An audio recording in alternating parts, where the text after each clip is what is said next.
Olá, começa aqui o Saúde em Dia, o magazine diário do S+. Dedicamos o programa de hoje a falar daquela que é a principal causa de morte e incapacidade em Portugal. 1 em cada 3 portugueses é vítima de acidente vascular cerebral. Por hora, 3 portugueses são vítimas desta doença. Acidente vascular cerebral, recuperação e reabilitação e direitos é o tema do Saúde em Dia de hoje. Eu em estúdio já tenho o Dr. Alexandre Amaral e Silva, neurologista, e Diana Wong Ramos, sobrevivente de AVC. Eu agradeço a ambos a presença aqui no Saúde em Dia. Muito obrigada. Eu começo pelo Dr. Alexandre Amaral e Silva. Como é que se desencadeia um AVC? O AVC é uma doença súbita que resulta essencialmente do entupimento ou da ruptura de um vaso sanguíneo cerebral. Isto provoca um dano a nível das células do cérebro e, como tal, desencadeia sintomas. Nestas circunstâncias, acima de tudo, o importante é perceber que é uma doença súbita, que resulta desta alteração a nível dos vasos, mas que há sinais e sintomas que são importantes conhecer. Obviamente que estes sinais e sintomas vão depender da área do cérebro que é afetada, também da extensão, do tamanho da lesão cerebral, mas, acima de tudo, há alguns sinais que nós procuramos também transmitir à população para que possam ser identificados rapidamente e desta forma se possam acionar os meios médicos de apoio para socorrer estas pessoas. E já vamos falar destes sintomas, introduzir a Diana na conversa. Diana, aconteceu consigo há 7 anos atrás, na altura tinha 34 anos. Tinha 34 e estava em casa, sentia-me bem disposta, mas começou com uma dor de cabeça súbita, muito intensa, que eu não conseguia explicar. Eu já sofri de enxaqueca, mas não conseguia. Esta enxaqueca era diferente de todas as outras, não conseguia nem tão pouco levantar o pescoço, e comecei com os chamados os 3 Fs, não é? Que é a face ao lado, a boca descaída, a falta de força no membro, nomeadamente na mão. Eu fui à casa de banho e não conseguia lavar as 2 mãos. E depois a fala distorcida, confusa, e na presença de um destes sinais, ou dos 3, no meu caso foi realmente dos 3, há que imediatamente acionar o 112, a via verde do AVC, porque tempo é cérebro, não é? E foi o que fez, Diana? Na altura estava sozinha? Não, eu felizmente estava com o meu filho mais velho, que tinha 9 anos e infelizmente assistiu a tudo, porque eu depois tive uma crise convulsiva no meio daquilo tudo. Estava com o meu marido e foram os dois, a minha filha do meio não estava, e foram os dois que ligaram, quer para o 112, quer para os bombeiros, à procura de socorro para mim, não é? Pronto, mas sabe que foi um bocadinho ingrato, porque ainda há muito aquele clichê de que é uma doença que só acontece aos mais velhos, e o facto de ter 34 anos na altura jogou, por assim dizer, contra mim, porque quando pedi socorro e o meu marido disse a idade, não é? E disse que desconfiava que eu estaria a sofrer um AVC, do outro lado da linha o que me disseram foi: mas tão jovem? Não deve ser um AVC. E por favor, não julguem as pessoas pela idade, porque o AVC acontece em todas as idades, não é? É isto, não é, doutor? No caso da Diana, portanto, ela experienciou estes 3 Fs, mas pode não acontecer sempre assim. Exatamente, como eu dizia há pouco, os sintomas que a pessoa tem resultam da zona do cérebro que é afetada. Nós chamamos sempre a atenção para estes 3 Fs e para que, na presença de qualquer um deles, isoladamente ou em combinação com outros sintomas, deve alertar para esta possibilidade. E porquê estes 3? Porque são os que mais frequentemente fazem parte dos sintomas que o doente desenvolve quando tem um AVC. Isso não quer dizer que não possam ter outros, mas, portanto, na presença de um destes 3 Fs, face, ou seja, a boca desviada, força, falta de força num membro no braço ou na perna, e também há as alterações da fala, deve alertar-nos para a possibilidade de um AVC e, portanto, deve ser contactado no imediato o 112. No caso da Diana houve outros sintomas, isso também tem a ver com o tipo de AVC que a pessoa tem e, como digo, com a área cerebral afetada e, portanto, no caso dela foi a dor de cabeça, podem ser outros, alterações da visão, alterações da sensibilidade também dos membros, mas qualquer um destes 3 Fs é fundamental para sinalizar a hipótese de um acidente vascular cerebral. Doutor Alexandre, às vezes um AVC pode ser um acidente isquémico transitório. também. Um acidente isquémico transitório não é bem um AVC, como o próprio nome indica, é uma situação transitória em que pode haver um entupimento de um vaso cerebral, mas que o próprio organismo tem capacidade de dissolver esse coágulo que está a provocar esse entupimento e, portanto, a tempo de que não haja lesão do ponto de vista do cérebro e, portanto, os sintomas são transitórios, duram enquanto dura a alteração da função do cérebro.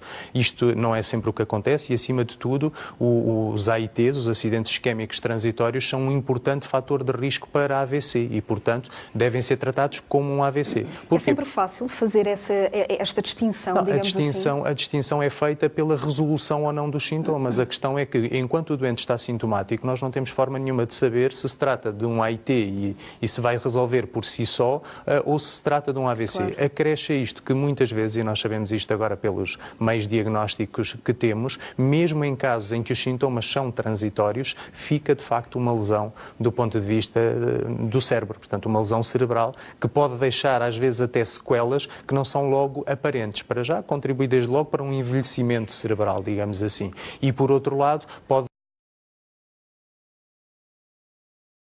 dar manifestações que muitas vezes não são valorizadas.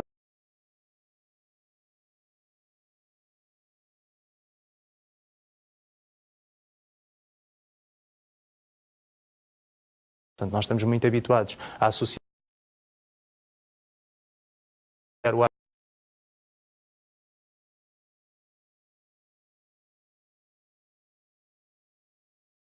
AVC às faltas de força.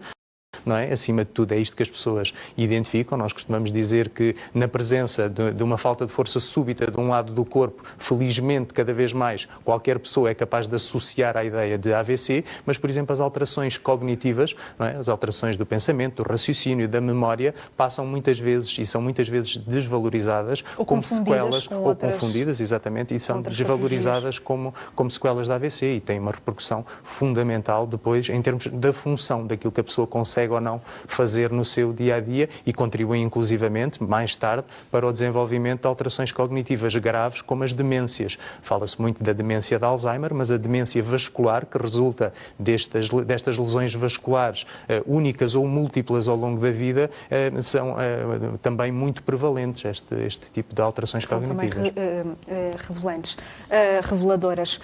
Diana, como é que foi no seu caso até portanto, foi encaminhada para um hospital e até chegar o diagnóstico? Quanto tempo demorou e como é que foi recebido esse diagnóstico?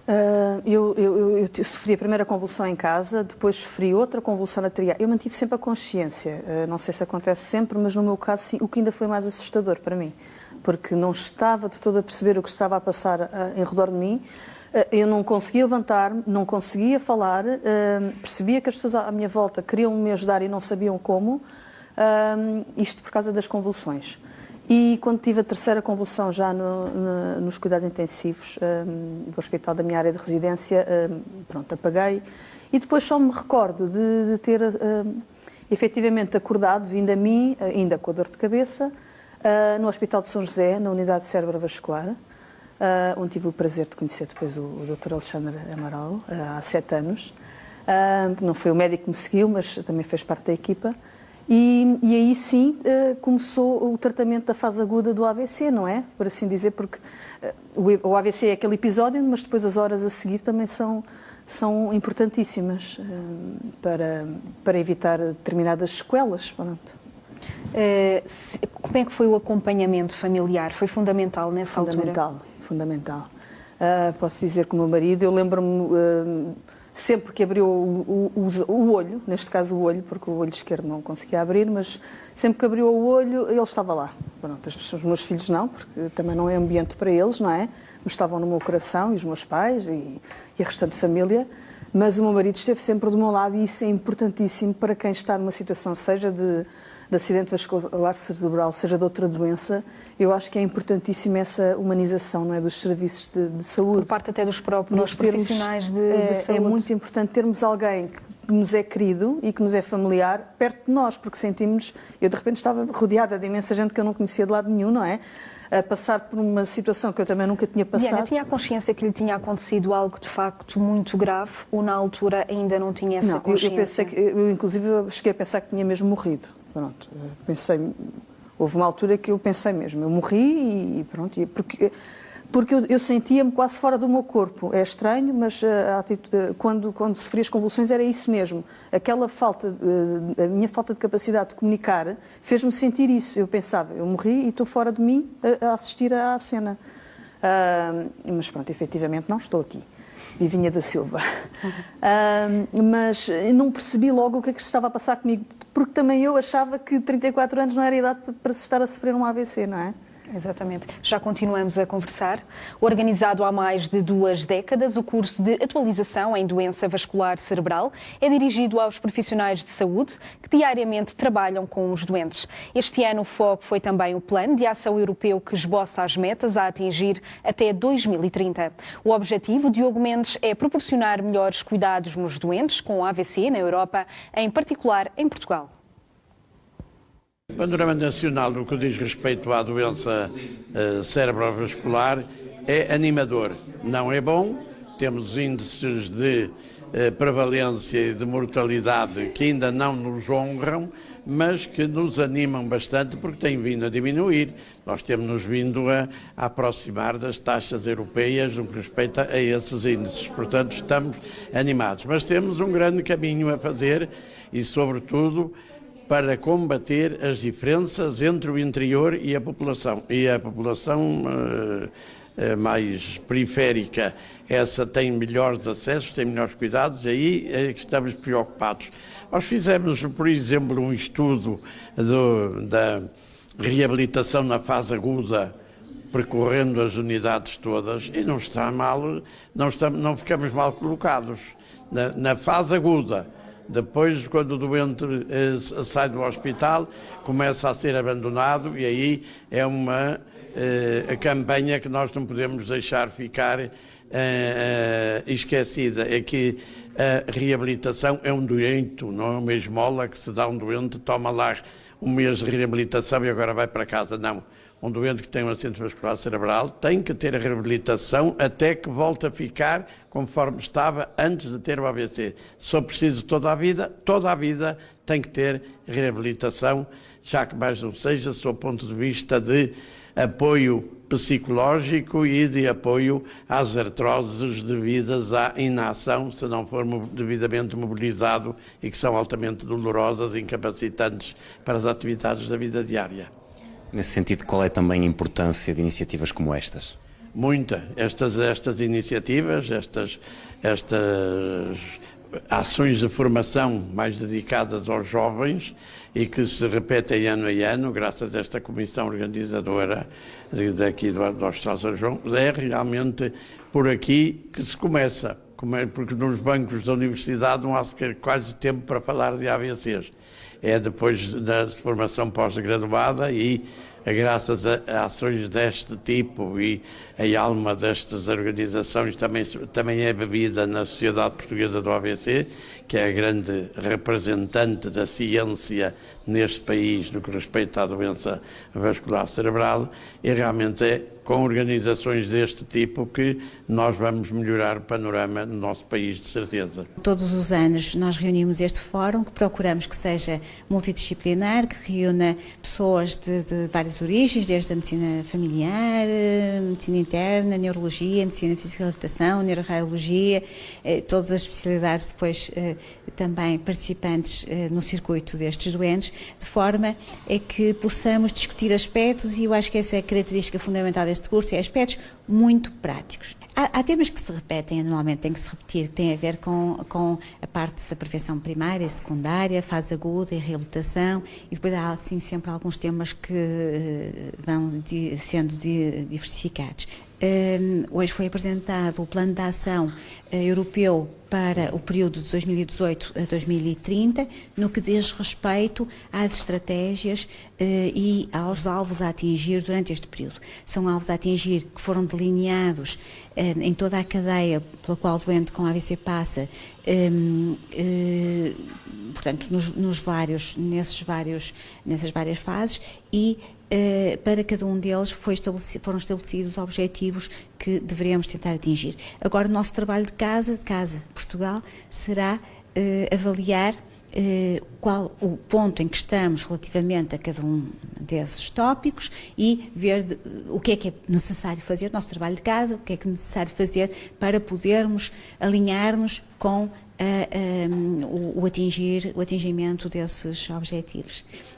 Não só os resumos das palestras dos palestrantes convidados, como também destas comunicações, irão ficar publicados na revista que é do Departamento da Faculdade de Neurociências Clínicas e Saúde Mental, que é uma revista publicada em inglês de acesso livre, o International Journal of Clinical Neuroscience and Mental Health, e que vai dedicar um suplemento para este curso, onde serão publicados então esses textos.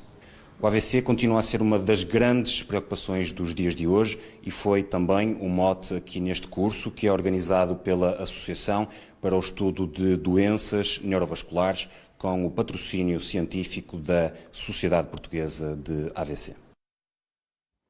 O curso de atualização em doença vascular cerebral. Dr. Alexandre, qual é a importância deste tipo de curso dirigido aqui aos profissionais de saúde? Estes cursos são fundamentais, desde logo porque o conhecimento felizmente tem vindo a evoluir de uma forma muito rápida nos últimos anos. Aquilo que fazemos hoje em termos de tratamento aos doentes com AVC tem muito pouco a ver com o que se fazia há 1, 2 décadas atrás e, como tal, com o desenvolvimento de novas tecnologias, novas formas de abordagem, é fundamental para termos equipas devidamente capacitadas para dar resposta aos doentes, que haja uma atualização permanente, particularmente neste campo das doenças cerebrovasculares.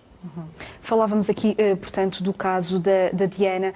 No caso da Diana, ela experienciou mais do que uma convulsão, mas isto nem sempre acontece. Não é das manifestações mais comuns. Isso tem muito a ver com o tipo particular da AVC e com a área cerebral também afetada, mas daí que não seja, obviamente, uma manifestação na qual nós coloquemos um enfoque particular. Portanto, é fundamental passar mensagens simples realmente às pessoas, no sentido de explicar que, na maioria dos casos, há um daqueles 3 Fs que aparece e faz parte dos sintomas iniciais de um acidente vascular cerebral, para que, na realidade, possa ser dado o pontapé de saída para toda aquela cadeia de cuidados a que chamamos a via verde do AVC e que começa pelo contacto da linha 112, ou, aliás, começa antes disso, começa com o reconhecimento dos sintomas. E, portanto, um dos enfoques principais da nossa atividade também, e da Sociedade Portuguesa do AVC, das associações de doentes nos últimos anos, tem sido exatamente também formar a população, ou seja, dar informação, divulgar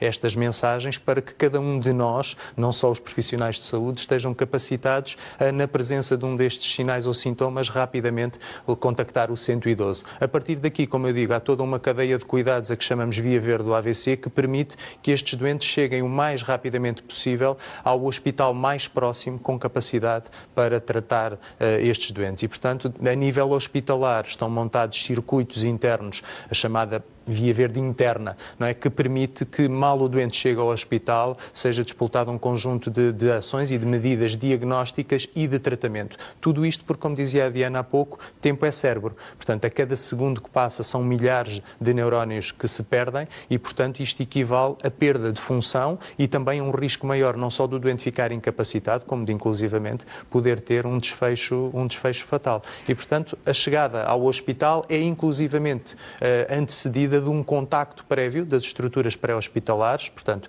do INEM e do CODU, que avisa ao hospital que vai a caminho um doente com aquelas características, com uma suspeita de AVC, para que esteja tudo preparado para, mal o doente entra no hospital, seja dado continuidade a esta investigação diagnóstica e ao tratamento o mais rápido possível. Uma chegada que deve ser ao máximo evitada através dos meios pessoais. As pessoas devem evitar ao máximo deslocarem-se através da sua viatura. Exatamente. Desde logo por uma questão de segurança, porque o facto da pessoa no início ter um sintoma que seja um sintoma até de uma expressão reduzida, pouco intenso, não implica que não possa agravar durante esse trajeto.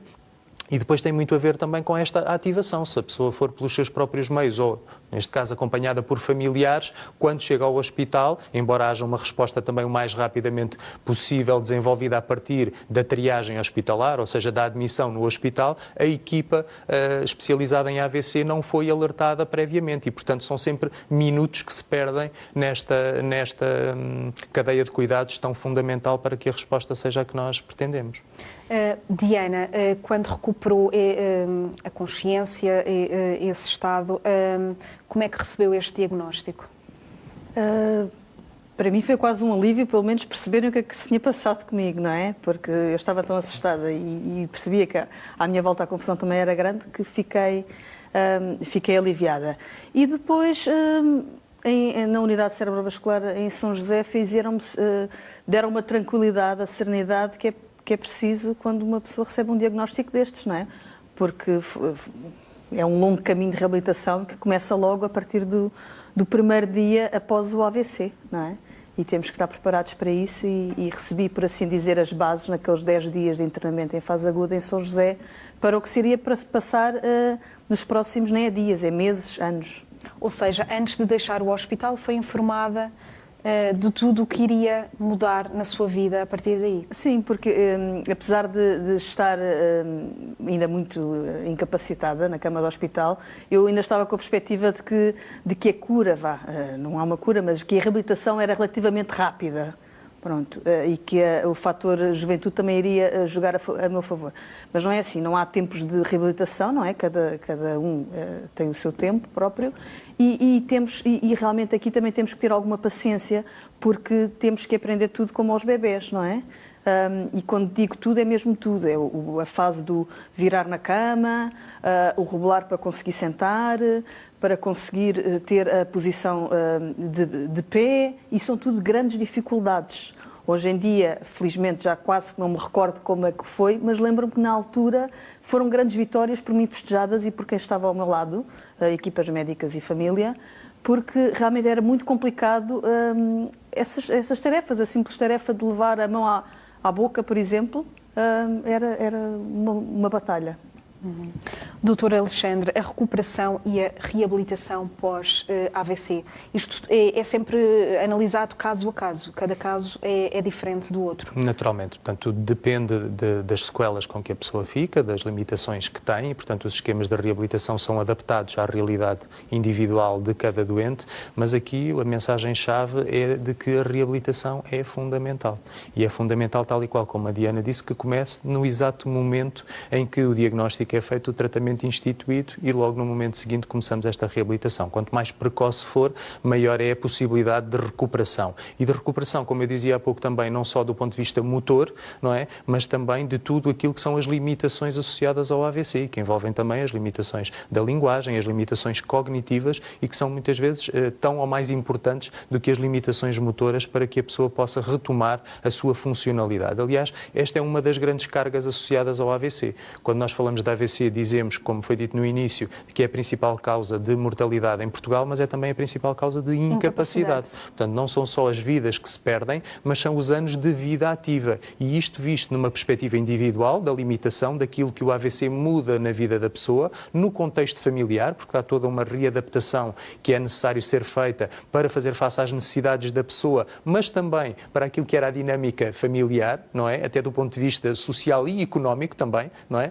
Estamos a falar muitas vezes de casos de pessoas que são ainda perfeitamente ativas do ponto de vista laboral e em que até o rendimento da família é afetado, porque aumentam brutalmente as despesas, reduzindo aquilo que é a capacidade de gerar rendimento, não é? E depois também há a perspectiva de que, como eu digo, como há envolvimento também das capacidades cognitivas da pessoa, mesmo após uma recuperação do ponto de vista motor, as limitações cognitivas, emocionais associadas ao AVC também condicionam o estado de saúde da pessoa e a sua capacidade de se reintegrar do ponto de vista social e do ponto de vista laboral.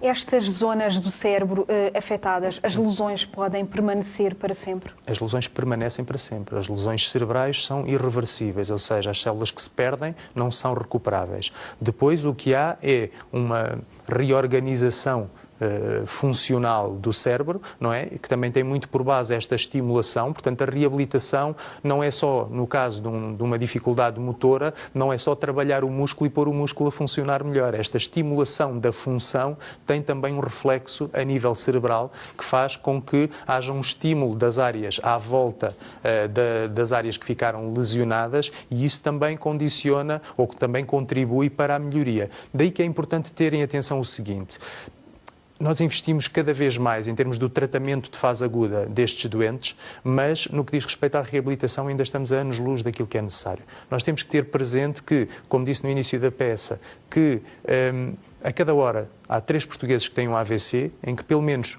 um deles morre, não é? E a metade dos restantes ficam incapacitados, ou seja, mais de 40% a 50% dos doentes com AVC ficam com alguma limitação funcional. E a verdade é que nós neste momento não temos capacidade, a nível do sistema de saúde em Portugal, de dar a resposta necessária para que todos os doentes possam iniciar esta reabilitação o mais precocemente possível e possam depois mantê-la enquanto ela é necessária, porque a reabilitação tem uma fase inicial de recuperação ativa da função, mas tem depois toda uma utilidade em termos da readaptação funcional, ou seja, quando falamos de um déficit motor, o doente numa fase inicial recupera alguma força, recupera alguma capacidade motora, mas depois é a readaptação funcional que faz com que o doente, mantendo o mesmo déficit, consiga fazer tarefas que até ali não era capaz de fazer. E se nós interrompermos ou não proporcionarmos estes cuidados de reabilitação, não só o doente vai ter a melhoria que poderia ter, como perdemos muito daquilo que ganhámos com os tratamentos que fizemos na fase aguda. E, portanto, até do ponto de vista económico, é importante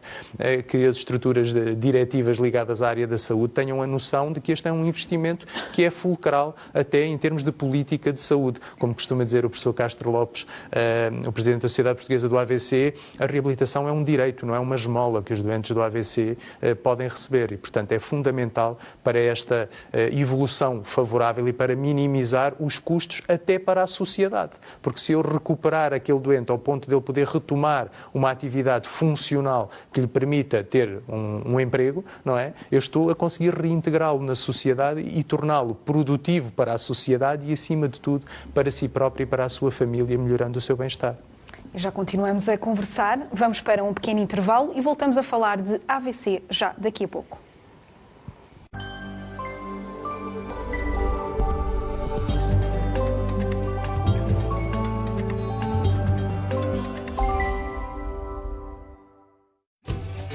Why are vitamins so essential? A vital importância das vitaminas é de senso comum. Mas por que precisamos realmente delas? They have to be in our food or we are in trouble. E como é que o nosso corpo não é capaz de produzi-las por si próprio? Why would we lose the ability to do something so essential? Neste documentário, vamos ao fundo das questões relacionadas com o mistério das vitaminas. What these numbers really mean and where they come from. If I can't trust in getting the vitamins I need from the food I'm eating, how would I know if I'm getting enough nutrients to survive? The Truth About Vitamins. Estreia sexta no S+. A medicina tem vários protagonistas, cada um com histórias únicas e fascinantes. Em destaque vão estar o infarto e a ortodontia, policística, cirurgia reconstrutiva pós-bariátrica. Descubra os episódios singulares e extraordinários de quem vive esta realidade por dentro. Isto não é tudo igual em todos os doentes. Nós temos um foco muito específico. De segunda à sexta-feira, com 5 médicos de 5 especialidades diferentes. E quem tem amigos destes tem tudo. S+. Saúde que se vê.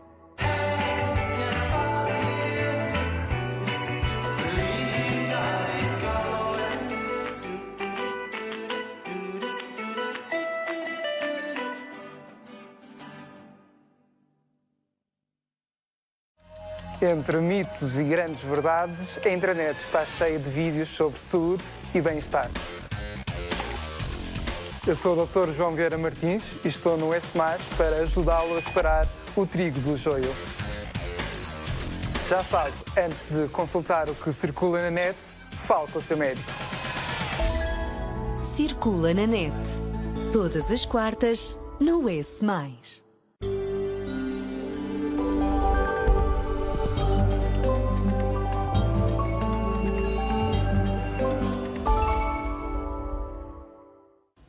E já estamos de volta e continuamos a falar de AVC com o Dr. Alexandre Amaral e Silva, neurologista, e Diana Wong Ramos, sobrevivente de AVC. Diana, quando saiu do hospital, quando chegou à sua casa, que ajustes é que teve que fazer na sua vida cotidiana, digamos assim? Eu ainda levei algum tempo até sair do hospital, não é? De São José, depois fui transferida outra vez para outro hospital da área de residência e então ingressei no Centro de Medicina e Reabilitação de Alcoitão, onde aprendi então todas as estratégias para ser independente na minha nova condição física, não é? E isso também englobou estratégias para, por exemplo, para sair de casa, para entrar no carro, estando eu numa cadeira de rodas, e para fazer atividades da vida diária, vestir, despir, Teve de tornar cozinhar. a sua casa também pronta. Sim, tive que fazer algumas obras. Essa sua nova condição física. Tive que fazer algumas obras em casa. Nomeadamente tive que, nas portas, por estranho que pareça, não havia, penso eu que isso, entretanto, já a legislação foi alterada, mas a cadeira de rodas não cabia nas portas. Pronto, então tive que retirar as portas para a cadeira de rodas efetivamente passar. E depois no acesso à casa de banho, não é? Porque eu tinha poliban com degrau e eu não conseguia realmente, então tivemos que pôr aqueles polibans que são de todos rasos, e que fosse suficientemente grande para caber eu e o meu cuidador, neste caso o meu marido, para me ajudar a dar banho. Ou seja, pequenos, grandes ajustes que se têm que fazer para ter um cotidiano mais normal isso bastou possível. Realmente para que eu conseguisse regressar à minha casa, não é? Mas às vezes não é suficiente. Eu vivo num segundo andar, mas tenho elevador. Mas há pessoas que não têm elevador e como é que isso é? Não é? Como é que não conseguem, não vão arrastar-se pelos degraus, ou vivem em casas muito mesmo antigas em que não há maneira de se fazer obras para fazer os ajustes, e isso é então ainda é mais complicado, não é? Então se não há depois um apoio familiar... No seu caso, felizmente houve. De repente era uma doente que tinha acabado de sobreviver a um AVC. Com que direitos se teve que deparar, digamos assim? Com que condicionantes é que teve que se deparar na sociedade, a nível de rendimentos, atestados de invalidez, esse tipo de coisas? Há uma série de burocracias que é necessário tratar e que começa logo na altura do internamento, não é? Porque eu estava a trabalhar, não é? Era trabalhar por conta de outra, fazia os meus descontos e de repente estava de baixa, não é? Eu nunca tinha estado de baixa. E lá está, é preciso tratar desses papéis todos. E nessa altura foi o meu marido também, lá está, o meu cuidador, que teve que tratar desses papéis. E às vezes as coisas não são assim tão fáceis para quem não sabe ou não está habituado a tratar, não é? Ou então nós também complicamos, pronto. Também não quer dizer que seja tudo complicado, pronto, não é. E nós agora na Portugal AVC também prestamos esse tipo de apoio, porque às vezes basta a resposta certa ou fazermos a pergunta certa para realmente vir nos esclarecimentos, não é? Porque já está tudo informatizado, conseguimos ir ao site da Segurança Social e perceber o que é necessário tratar, que papeladas. Hoje em dia quase que até podemos tratar tudo a partir de casa, sem ter que nos deslocarmos a nenhum balcão físico. Mas a verdade é que quando nós não passamos e quando estamos numa fase em que estamos hospitalizados e que, quer dizer, isso é o que menos importa, não é? Às vezes as coisas tornam-se complicadas e não sabemos e depois os nossos direitos acabam por passar ao lado, não é? Direitos que nós efetivamente temos quando estamos doentes e que não sabemos... Porque nunca passamos pela situação, não é? Porque é uma nova realidade. Porque é uma nova realidade, é isso mesmo. Doutor Alexandre, tratamento continuado do sobrevivente de AVC, o que é que não pode falhar?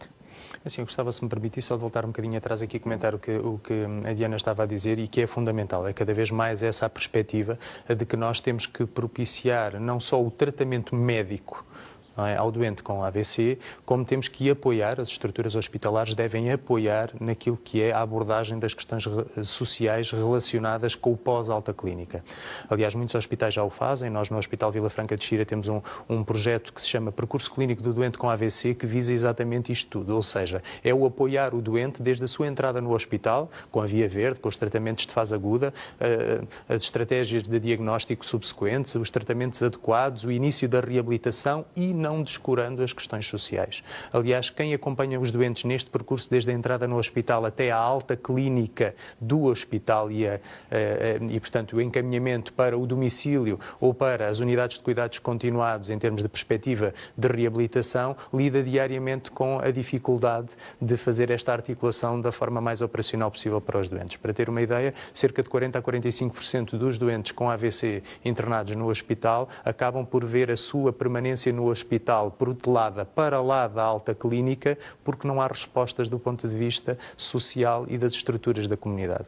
Porque no caso da Diana, felizmente, estamos a falar de uma jovem, que naturalmente isso facilitou também não só a recuperação do seu AVC, mas também facilitou o facto de ter um contexto e um enquadramento familiar em que havia pessoas jovens, motivadas, capazes, que perceberam que precisavam de lhe dar esse apoio, que se realmente tomaram as medidas necessárias, deslocaram-se, resolveram as questões do ponto de vista social, portanto, muito mais dinâmicas, muito mais diferenciadas.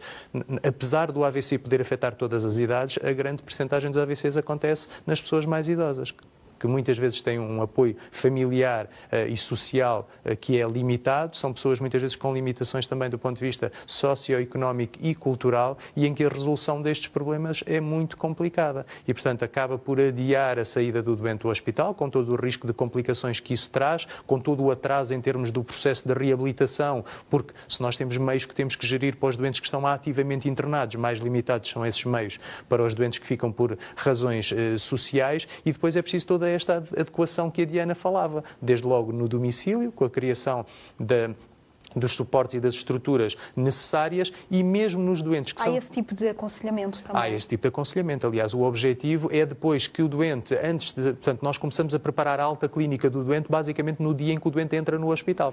Claro que vamos adequando àquilo que é a evolução da situação, mas temos uma conversa logo muito inicial com a família, aquilo que chamamos uma reunião multidisciplinar, em que temos não só o fisioterapeuta, os enfermeiros, a assistente social, e exatamente com as famílias, para vermos quais são os recursos.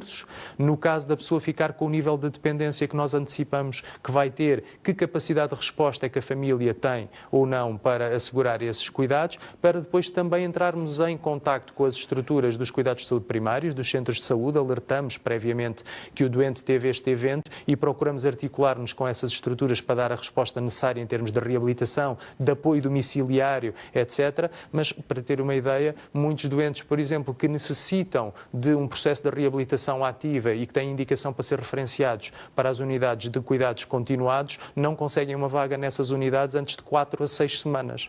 E, portanto, nós procuramos fazer essa referenciação o mais precocemente possível, mas tendo nós cada vez mais opções do ponto de vista terapêutico e sendo os internamentos tendencialmente mais curtos, estamos a falar de médias de internamento à volta de 8, 9 dias de internamento no global, considerando os AVCs mais graves e os menos graves, o tempo até conseguir uma vaga nessas unidades é de 4, 6, 8 semanas. Portanto, há todo ali um hiato, mesmo nos doentes que tiveram uma boa evolução, mas que vão precisar dessa transição para uma unidade de cuidados continuados, há um hiato desde a alta clínica até a entrada, e que tem que ser muitas vezes a família a ter uma resposta e a suportar esses cuidados. Já continuamos a conversar. A recém-criada Associação Portuguesa de Cuidadores está a realizar vários workshops gratuitos para apoiar aqueles que cuidam. O canal S+, esteve na formação sobre nutrição.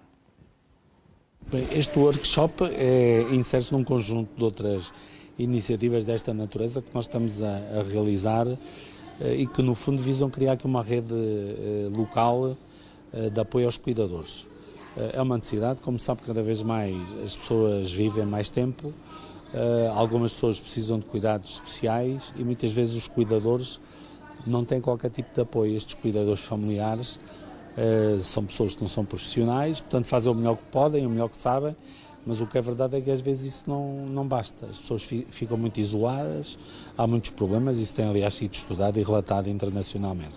O que nós estamos a tentar fazer é aproveitar os meios que temos em função do que é o nosso corpo de formadores aqui na escola e em conjunto com a associação, que é uma espécie de filial da escola, não é? A associação foi criada a partir de nós, aqui da escola, é uma associação sem fins lucrativos, se chama Caregivers Portugal e visa exatamente criar uma ligação entre os cuidadores. Portanto, formalmente nós somos uma associação que reúne cuidadores, chama-se assim, Associação Portuguesa de Cuidadores, e esta iniciativa é exatamente uma das que nós queremos realizar. Estamos agora a começar praticamente as nossas atividades em termos mais de público, e estes workshops têm um objetivo que é, numa primeira fase, pôr as pessoas a conversar umas com as outras, portanto criar-lhes um espaço de encontro, troca de experiências, de opiniões, etc. E depois de formação. Portanto, o objetivo é ter, numa primeira fase, um momento de conversa e depois, numa segunda parte, um momento de aprendizagem ou de formação, se quiser, sobre temáticas. Hoje vai ser sobre alimentação, num próximo vai ser sobre demências e depois em cada um dos workshops, que normalmente demoram uma hora e meia por aí, em cada sessão há um tema. E o que nós queremos também é que as pessoas nos tragam as suas preocupações e nos digam, olha, temos muito interesse em trabalhar este tema, ouvir falar sobre este problema, sobre aquele. Isto também vai viver muito da dinâmica das pessoas que apareceram. Não é? Isto é completamente gratuito. Neste caso, são os cuidadores que tratam de familiares. Estas ações também podem ser para cuidadores profissionais, embora sejam sobretudo para pessoas que não tenham formação e queiram encontrar aqui um espaço onde podem acrescentar alguma coisa à sua formação, mas também não excluímos ninguém, portanto se aparecerem cuidadores profissionais também podem participar. Este workshop baseou-se numa reunião preliminar com os cuidadores, dirige-se a cuidadores, em que se percebeu que uma necessidade transversal de todos eles era promover um envelhecimento ativo, ou seja, promover que os indivíduos a quem eles tomam conta têm uma integração ativa na sua vida social, que existe uma prevenção de doenças e que também corresponde às necessidades energéticas, como referiu, nutricionais tão importantes na idade sénior, por assim dizer. Por isso, este workshop tem como objetivo falar um bocadinho de problemas que advêm com o envelhecimento, tais como problemas neuropsicológicos tão característicos, o aparecimento de demências, algumas doenças como o Alzheimer, o Parkinson, e também problemas físicos. A própria saúde oral começa a ficar comprometida, problemas gengivais, nas próteses dentárias, problemas na deglutição, na dificuldade em engolir alimentos. Por isso é que também vamos aliar a parte prática e confeccionar algumas refeições adaptadas a diferentes realidades. E estes pratos simples que vai apresentar, em que consistem? Numa sociedade que anda sempre a correr de um lado para o outro? Sim, é verdade. Os pratos que nós vamos confeccionar são pratos muito simples, práticos, muito rápidos de confeccionar. Vamos começar por fazer uma sopa, que também estamos tão habituados e é tão típico da alimentação mediterrânica. Uma sopa e também uma papa, que acaba por ser uma boa opção, muito simples e prática de ser elaborada, e da aveia, que é a fonte de fibra que ajuda a regular os intestinos, assim como o controlo da fome ao longo do dia. Eu sou cuidadora, tenho os meus pais ao meu encargo e a minha tia, e neste momento sinto que preciso de ter cada vez mais informações para poder cuidar deles e poder-lhes prestar aquilo que eles merecem. Este será um primeiro. Pronto, eu estou ligada um bocadinho também a esta causa dos cuidadores, não é? E efetivamente conhecimento é sempre bem-vindo, e principalmente quando nós estamos diante de um desafio gigante, que é cuidar dos outros, não é? Por isso que eu estou aqui, para aprender. Cada vez mais importante também esta alimentação saudável e nutritiva. Sem dúvida que sim, e sabemos que faz toda a diferença, não é? Em todas as faixas etárias, nesta em particular. Ainda mais, se calhar, porque lhes confere também outra imunidade e lhes permite maior qualidade de vida, não é? Aqui a importância dos cuidadores, Dr. Alexandre, cada vez mais eles assumem um papel fundamental. Sem dúvida, o reconhecimento do papel dos cuidadores é fundamental, e é também do ponto de vista legislativo uma prioridade, e tem havido cada vez um trabalho mais aprofundado a esse nível, porque é toda essa adaptação de que falávamos há pouco, em termos da dinâmica familiar, que é necessário ser feita, e em que o cuidador tem o papel-chave. Muitas vezes é quem assume o efetivo cuidado ao doente quando está no seu domicílio, e, portanto, mesmo em termos de algumas técnicas quase de cuidados médicos, da alimentação, como vimos na peça, são fundamentais que as pessoas dominem. Este trabalho de capacitação também dos cuidadores começa, como digo, muitas vezes a nível hospitalar, portanto, estes treinos, estes ensinos são atividades que nós desenvolvemos ainda durante a permanência dos doentes no hospital, em que integramos o cuidador, aquele que vai assumir esse papel no domicílio, nos cuidados da enfermaria ao doente com AVC, exatamente para que as pessoas possam, desde logo, ganhar algum à vontade em gestos básicos fundamentais para cuidarem dos seus familiares. E depois, naquele período que, como dizia há pouco Medeia, entre a saída do doente do hospital e o seu encaminhamento encaminhamento, se houver indicação para isso, para as estruturas de reabilitação, uma vez mais, o papel destes cuidadores é fundamental, porque há equipas de cuidados continuados, equipas de cuidados domiciliários, de apoio domiciliário, que podem ser ativadas, mas que não só são insuficientes, como o tempo em que prestam estes cuidados diariamente é reduzido e, portanto, todo o restante tempo fica, na realidade, sob responsabilidade destes cuidadores. Sim. Diana, os grupos de ajuda mútua, GAM, organizados pela Portugal AVC, e de que a Diana faz parte, como é que isto surgiu na sua vida? Surgiu em boa hora. Nós vamos, em setembro, comemorar o nosso 2º aniversário de existência e temos na nossa direção 3 sobreviventes, eu incluída, e uma médica neurologista e uma médica fisiatra. E surgiu com a pretensão de dar a resposta precisamente à lacuna que havia fora do hospital, não é? Depois, para além do apoio clínico, por assim dizer, a partir da segunda alta, e então agora o que é que nós fazemos às nossas vidas, não é? De que maneira é que nós encaramos o AVC no dia-a-dia, de que maneira é que eu vou poder regressar à atividade profissional ou não, que saídas é que eu posso ter, e surgiu essa vontade de constituirmos a Portugal AVC. Agarrado a isso também, há os grupos de ajuda mútua de norte a sul do país. Eu estou mais na zona de Lisboa a coordenar 2, e que mais que não são grupos de interajuda, totalmente gratuitos e de participação voluntária, e que têm sessões mensais e que são abertos a sobreviventes, cuidadores e também profissionais de saúde, porque não? Porque é um espaço de partilha onde podemos não só tirar algumas dúvidas de questões, às vezes que possam parecer simples. Como... Quais são as dúvidas exatamente? E perguntar Olha, acontece muitas vezes, então e agora será que eu já não posso voltar a conduzir? Que também foi uma questão que eu coloquei logo no início aos meus médicos. E sim, é possível voltarmos a conduzir desde que façamos um exame para ver se estamos com... Uma preocupação com a independência, com a independência, assim. não é? Pronto. Sim. E isso é quase das principais. Depois, que direitos é que os sobreviventes da AVC podem ter, ou benefícios fiscais, não é? Como tratar do atestado multiusos, que é aquele atestado onde vem o grau de incapacidade, o que fazer, qual é a altura em que se deve tratar... São dúvidas que também a Diana teve na altura. Sim. E que identifica. Sim, sim. E depois, coisas mais simples e que às vezes basta realmente sentirmos entre iguais. Pronto, a sensação de estarmos em grupo onde eu não me sinto diferente da pessoa que está ao meu lado, porque cocheio ou porque tenho afasia e não consigo comunicar, ou... Pronto, as sequelas são sempre diferentes, não é? Mas sentir-me igual, sentir que aquelas pessoas não me estão a julgar pela minha aparência ou porque sofri um AVC, não é?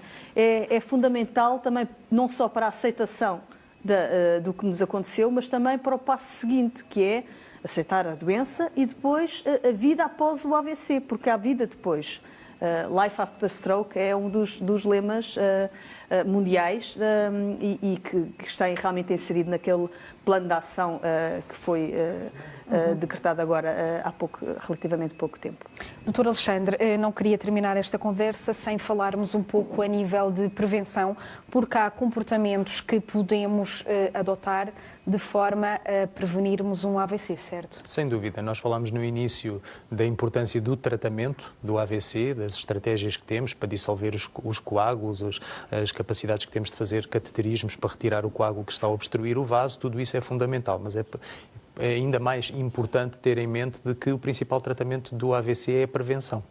E a prevenção passa por todos nós, na realidade, não só os profissionais de saúde, mas acima de tudo as pessoas no seu dia-a-dia. Obviamente nós sabemos que há fatores como a idade, como o sexo, como a influência genética, que não podem ser modificados, não podemos fugir a eles, mas os mais importantes são os fatores de risco modificáveis. E aqui estamos a falar da tensão arterial elevada, do colesterol elevado, da diabetes, algumas arritmias cardíacas, do sedentarismo, ou seja, a falta de exercício físico, a obesidade, portanto, o excesso de consumo de álcool, o tabagismo, tabagismo, portanto, todos estes fatores de risco são modificáveis e nós diariamente podemos levar a cabo medidas que nos ajudam a proteger a nossa própria saúde.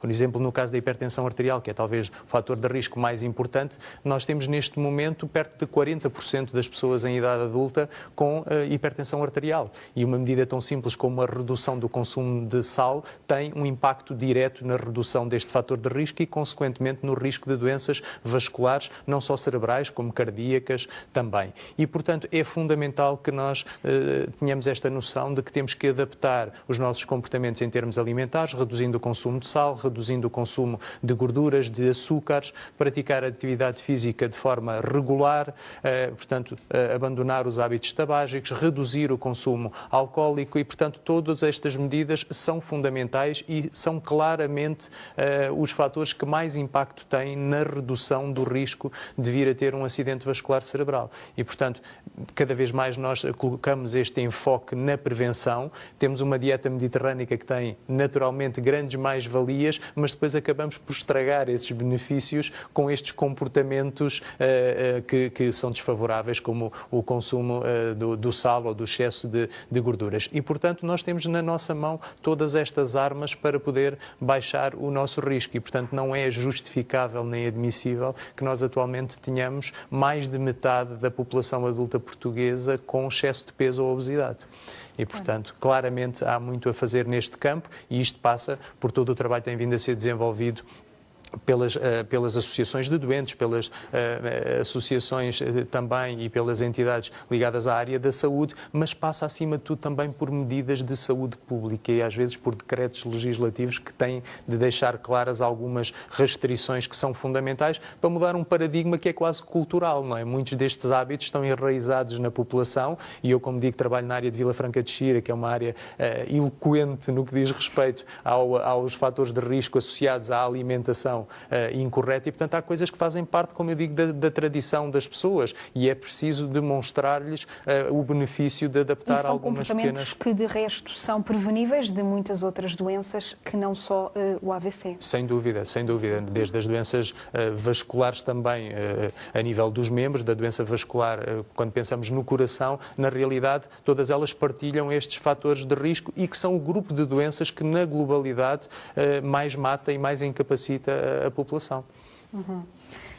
Eu agradeço a ambos a presença aqui em estúdio, aqui no Saúde em Dia e os esclarecimentos que trouxeram nesta área do AVC. Muito obrigada. Muito obrigado. E a Santa Casa da Misericórdia de Lisboa lançou em 2017 o Prémio João Lobo Antunes, uma forma de reconhecer a excelência e o humanismo do médico, neurocirurgião e cientista, considerado uma das figuras mais marcantes da saúde, da ciência e da investigação biomédica em Portugal. O prémio deste ano foi atribuído ao médico Pedro Nascimento Alves, do Serviço de Neurologia do Hospital de Santa Maria, em Lisboa. A reportagem de Ana Vanessa Gil. Doutor, que importância que este prémio tem para si?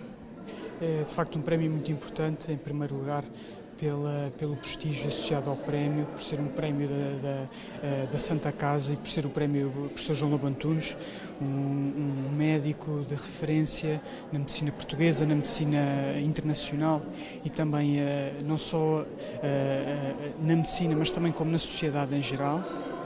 Por outro lado, obviamente, a importância também do fundo atribuído, porque de facto é um fundo que vai fazer uma grande diferença no projeto de investigação em questão, permite melhorar substancialmente o projeto e, portanto, aumentamos a probabilidade e esta nossa expectativa sempre de ser um trabalho melhor e de, com isto também, no fundo, poder ajudar mais os doentes no futuro. Este trabalho é sobre a orientação e navegação espacial, portanto, a capacidade que nós temos em saber onde estamos e como é que podemos ir de um sítio para o outro.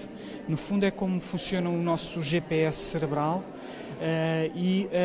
que, como é facilmente perceptível, é uma função cerebral extremamente importante, apesar de em condições normais nós nem sequer nos apercebermos disso. O objetivo será então estudar estas funções cognitivas em doentes com acidente vascular cerebral, porque é uma doença muito prevalente em Portugal e a nível mundial e é uma doença que infelizmente causa elevada mortalidade e morbilidade nos doentes. E, portanto, queremos perceber se, ao estudar este tema, poderemos depois melhorar o tratamento e a reabilitação destas funções cognitivas.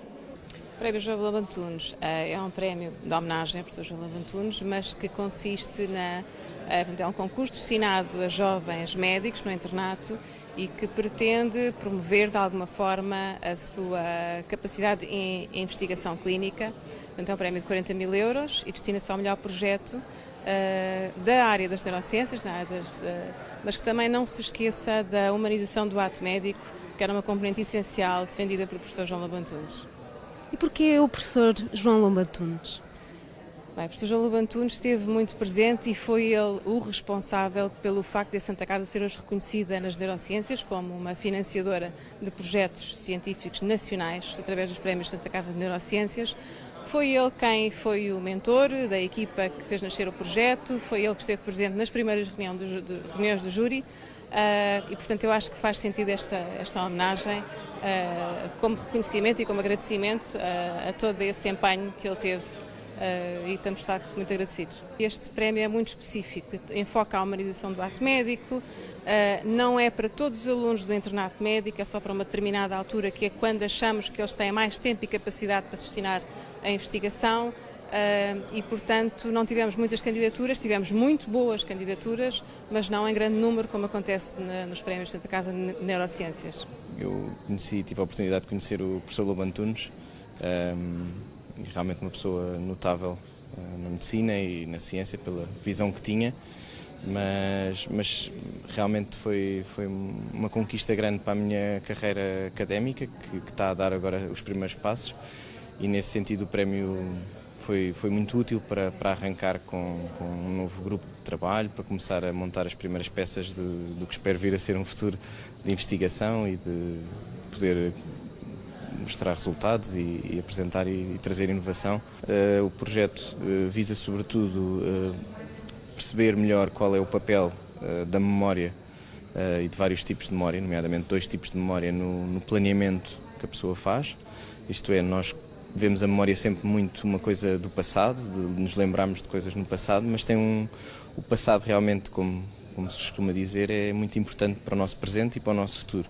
E nesse sentido, o trabalho procura perceber o papel de 2 tipos de memória diferentes, uma memória episódica, o facto, por exemplo, estamos aqui hoje neste contexto, neste sítio, a falar, como é que isso contribui para eu planear o que é que vou fazer daqui a pouco tempo, e outro tipo de memória, uma memória diferente, uma memória mais que é uma memória que nós dizemos semântica, pelo facto de ser conhecimentos partilhados entre as pessoas, o facto, por exemplo, sabemos que os países, por exemplo, agora no Campeonato do Mundo, nós sabemos que os continentes estão divididos por países, os países têm cidades, as cidades têm ruas, tudo essa estrutura que nos foi ensinada e imposta também pela parte cultural da sociedade, são também memórias adquiridas e que também podem elas ser utilizadas para planear.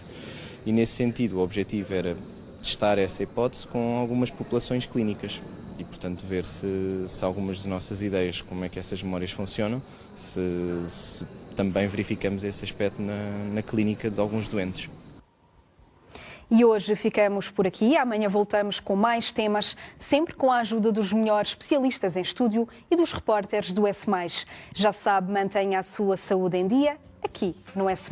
Até amanhã.